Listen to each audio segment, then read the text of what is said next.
गुरु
रूप साथ संगत जी, आप सबने सुबह विश्व रूप दर्शन 11वें अध्याय का पाठ सुना। ये पाठ और महात्म के पढ़ने या सुनने से आपके जितने भी पूर्वज हैं वो प्रसन्न होकर आपको आशीर्वाद दें। 7वां और 11वां अध्याय खास करके पूर्वजों के लिए बना है। इसको सुनने से या पढ़ने से ज्ञान की प्राप्ति और आपके पूर्वजों को पूर्ण देव रूप बन के आपको आशीर्वाद देंगे। आपका परिवार सुख समृद्धि पाएगा। और शंकर भगवान की विश्व रूप दर्शन सुबह सबने किए कि सारे ब्रह्मांड उसके अंदर जितने भी ब्रह्मांड हैं, एक नहीं कई ब्रह्मांड, और कहां कहां हमारा वास है, हम किस कोने में बैठे हैं। राक्षस भी उन्हीं में है, देवता भी उन्हीं में। राक्षस उसमें अपने कर्मों का जो कर रहे हैं उनका भोग भोग रहे हैं, और देवता जो लोग बन के बैठे हैं वो कीर्तन सत्संग भजन नाम जप समाधि अवस्था तप द्वारा ईश्वर को प्राप्त हो रहे हैं। वो सारा बीच में ही है। इसका परम धाम सबसे परे है, यानी कि भगवान विष्णु जो है ये परम धाम जो सता है, महामाया सता, निराकार सता, वो इन सब से भी कहीं परे है। बोल शंकर भगवान की, यानी कि इंसान जैसे जैसे कर्म करता रहेगा वैसी वैसी अवस्था को प्राप्त होता रहेगा। रामायण का यही श्लोक है, जागी रही भावना जैसी प्रभु मूरत तिन देखी तैसी।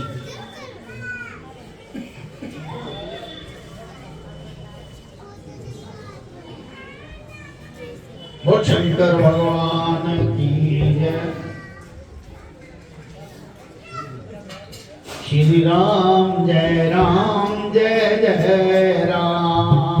श्री राम जय राम जय जय राम। श्री राम जय राम जय जय राम। श्री राम जय राम जय जय राम। श्री राम जय राम जय जय राम।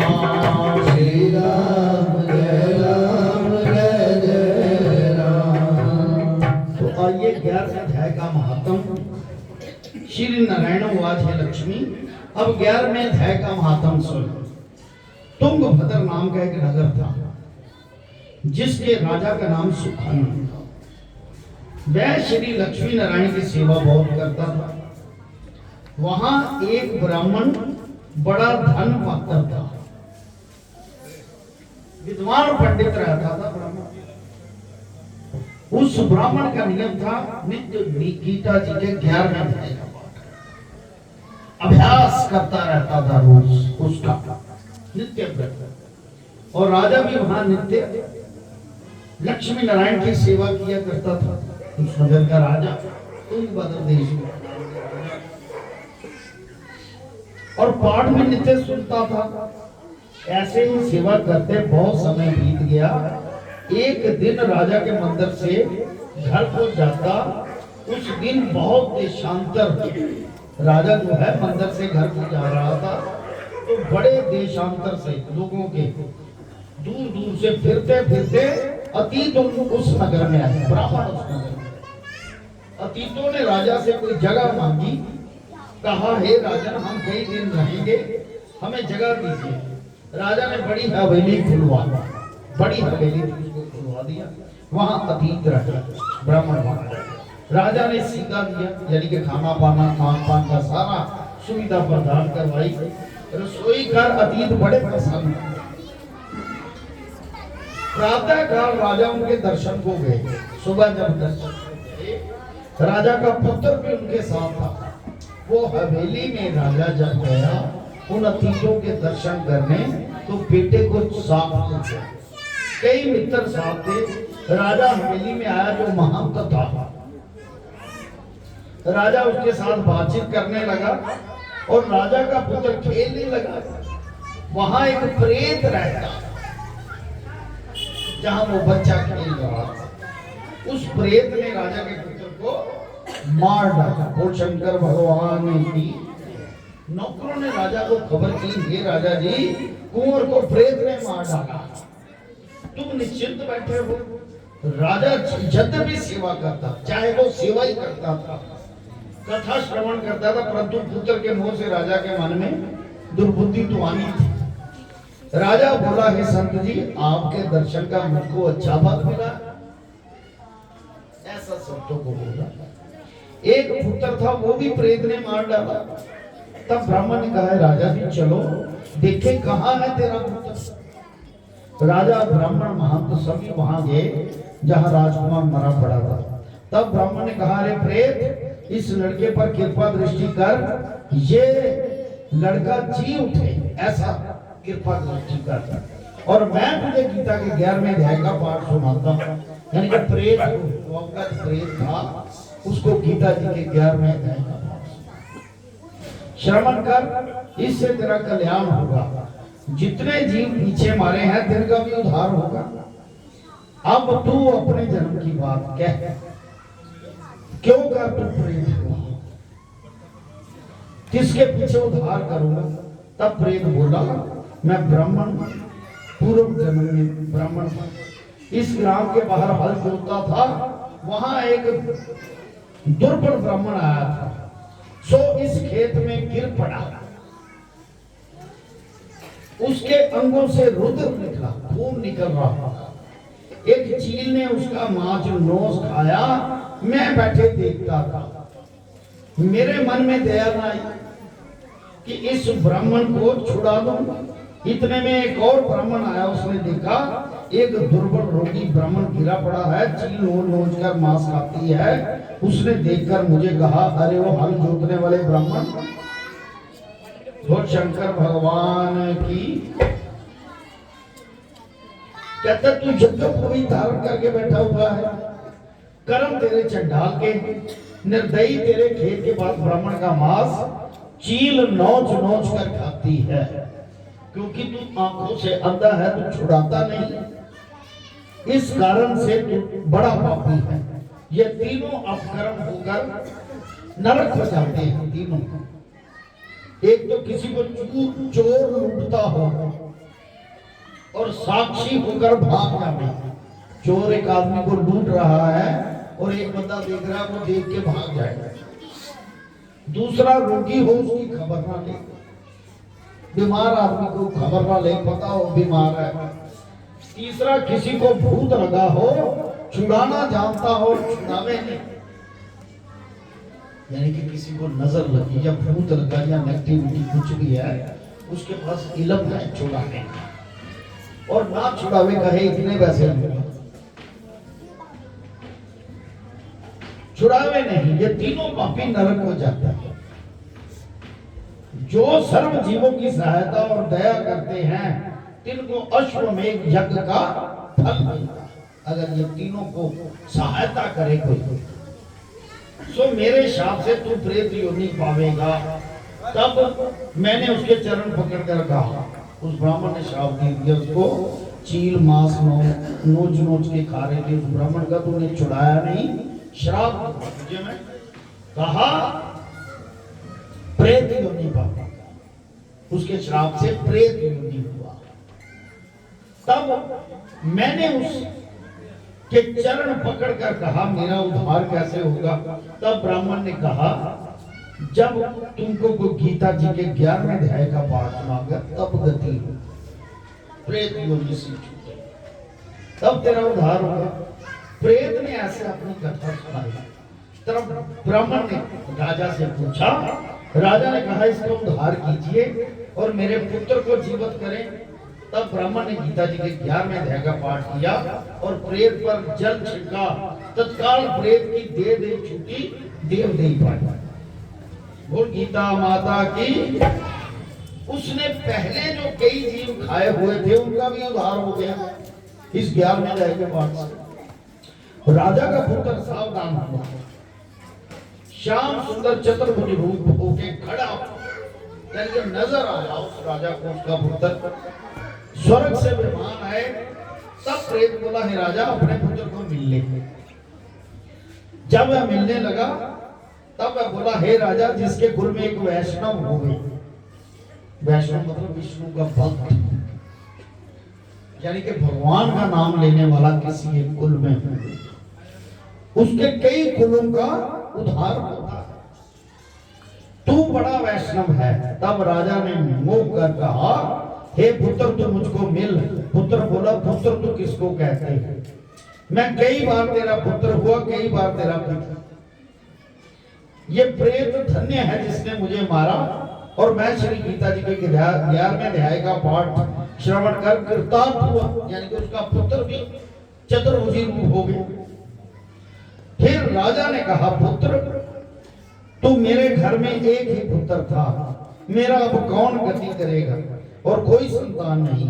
तब पुत्र ने कहा, हे राजा जिस कुल में एक वैष्णव होए उसका उद्धार होगा, गति हो जाती है। सिर्फ इच्छा होनी चाहिए कि मेरी गति। आपकी इच्छा नहीं तो गीता पढ़ने का भी कोई असर नहीं, आपकी कोई इच्छा नहीं तो गंगा में स्नान करने का असर नहीं। आपके मन में वो लालसा होनी चाहिए कि मेरा ये काम होना चाहिए, मेरी गति होनी चाहिए। उसको निमित्त करके हृदय से उसका पाठ करें। बोल शंकर भगवान की। सियावर राम जय जय राम, जय जय राम। मेरे प्रभु राम जय जय राम, मेरे प्रभु राम जय जय राम। मेरे श्री राम जय जय राम, मेरे श्री राम जय जय राम। पिता तू चिंता ना कर, अब मैं नारायण जी परायण हुआ, यानी कि उसी का रूप हो गया। और अब जब मैं श्री नारायण जी का दर्शन करूंगा तब तेरे कुल का उद्धार होगा। 21 कुल तेरी सुधरे। तब राजा ने कहा, अच्छा आप सिधारो। वह सब विमान पर बैठकर वैकुंठ में गए। कौन कौन? प्रेत और उसके साथ जितने भी प्रेत अवगत थे, और राजा का पुत्र। क्या? सिर्फ 11वां अध्याय के पाठ, 11वां अध्याय। तब उस ब्राह्मण से राजा ने 11वें अध्याय का पाठ श्रवण किया। मन में कहा, पुत्र पुत्री कोई नहीं।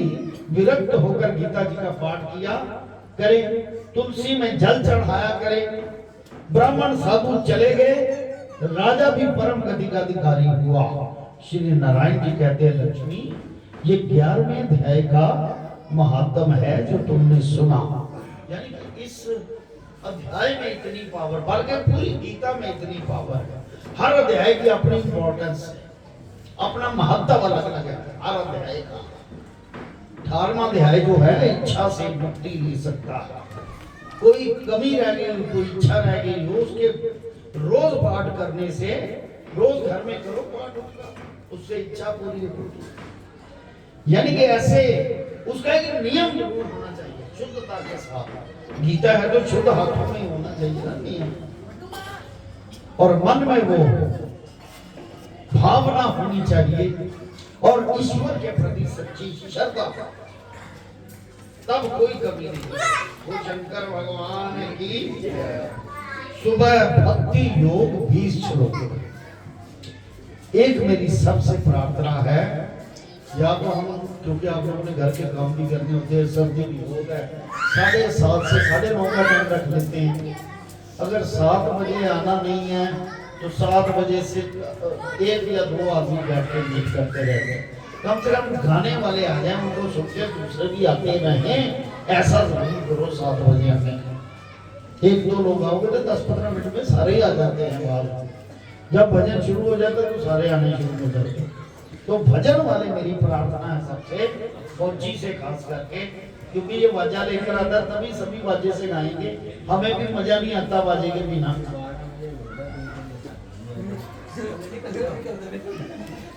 वो साथ खड़े हो जो, क्या चाहिए, क्या मन है, ऐसा हृदय जब बन जाए तो जो जितने जोगे हो आप उसकी करो। और शंकर भगवान की जय। ओम नमो शिवाय, हरि ओम नमो शिवाय, ओम नमो शिवाय, हरि ओम नमो शिवाय,